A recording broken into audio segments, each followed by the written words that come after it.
అతను ఏం చెప్పాడంటే 80 సంవత్సరాలు అయినా థాయిలాండ్లో కలిశాను. అతను ఒక దోమల్ని కూడా ప్రేమించే వ్యక్తి అనమాట. అతను దోమల్ని పెంచుకుంటాడు. రోజు 6 దోమల్ని పెంచుకుంటూ రోజు వారికి ఇలా ఒకసారి మన చేతి మీద పెడితే 6 దోమలు వచ్చి కుట్టి రక్తం తాగి చాలా ప్రేమతో అది పెంచుకుంటున్నాడు అనమాట. అతనికి మస్కిటో మ్యాన్ అని కూడా బిరుదిచ్చారు థాయిలాండ్ గవర్నమెంట్ అక్కడ. అయితే అతను ఏంటంటే తను చెప్పాడు, అందంగా ఉంది కదా సీతాకోచిలుకను అందరూ ప్రేమిస్తున్నారు, మరి అందంగా లేదు అని దోమను ప్రేమించట్లేదు, నేనేంటే అందరినీ ప్రేమిస్తాను అని, అది నా మెసేజ్ అని చెప్పాడు అనమాట. సో ఆల్ సోర్స్ ఈనాడు మనం అనుకునే మెసేజ్ ఏంటే ఒకసారి అందరినీ చూడగానే మనం వెంటనే జడ్జ్మెంట్ వచ్చేస్తుంది. ఓకే, జడ్జ్మెంట్ ఇది మనసు లోపల బుద్ధి జడ్జ్మెంట్ చేస్తుంది, కానీ ఆత్మ లోపల ఆప్యాయత, అందరం కూడా వేర్ ఆల్ వన్.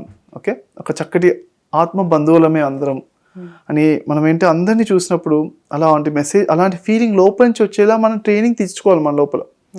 ఒకసారి నా పైన బలి పడిన వెంటనే చప్పని పడింది, ఏంటో ఒక్కసారి కంగారు పడి ఇలా చూసాను వెంటనే బంధువులు పడి ఇలా కింద పడిపోయింది, భుజం మీద పడి కింద పడిన వెంటనే వాడు దాన్ని చూడడం వెంటనే ఒకటే సెకండ్లో ఎంత కంగారు పడి ఏంటో అని ఒకసారి అలర్ట్ అవుతామో అదే సెకండ్ దాన్ని చూసిన వెంటనే చక్కగా ఓకే, చక్కటి దానిపైన కూడా ప్రేమ వచ్చింది అన్నమాట.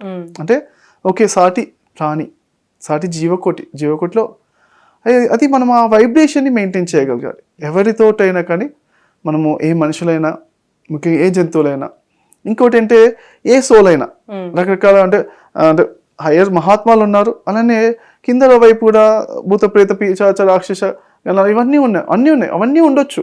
బయట ఎలా ఉంటాం మనసు లోపల ఆత్మతత్వంలో అందరూ పరమాత్మ స్వరూపులే అనేది ఆ మెసేజ్. అందరినీ చక్కగా మనం వాళ్ళు ఉన్నారు, వాళ్ళు ఏమైనా కంగారు పెడతాం, ఇబ్బంది పెడతాం, భయపడాల్సిన అవసరం లేదు. అందరి లోపల పరమాత్మ తత్వాన్ని నేను చూస్తున్నాను అని ఎప్పుడైతే మన వైబ్రేషన్ మార్చుకున్నామో అప్పుడు బయట కూడా సిచ్యువేషన్స్ మారిపోతాయి.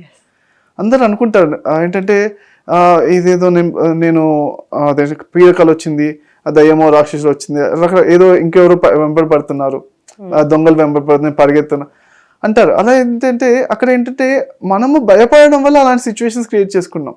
మన ఫ్రీక్వెన్సీ మారితే వాళ్ళు రావట్లేదు, మన భయం వల్ల వాళ్ళు ఆహ్వానించబడుతున్నారు, అట్రాక్షన్ చేస్తున్నాం. మనం ఎప్పుడు ఆత్మస్థితిలో అందరి లోపల ఉన్న పరమాత్మనే నేను చూస్తున్నాను అని చక్కటి ఆ దైవతత్వాన్ని అందరిలో చూస్తున్నా ఎప్పుడైతే అనుకున్నాం మన ఫ్రీక్వెన్సీ మారుతుంది. అప్పుడు ఆటోమేటిక్గా మన లైఫ్ కూడా బెస్ట్గా మారుతుంది. అదే ఆల్ సోల్స్ డే యొక్క మరి మెసేజ్.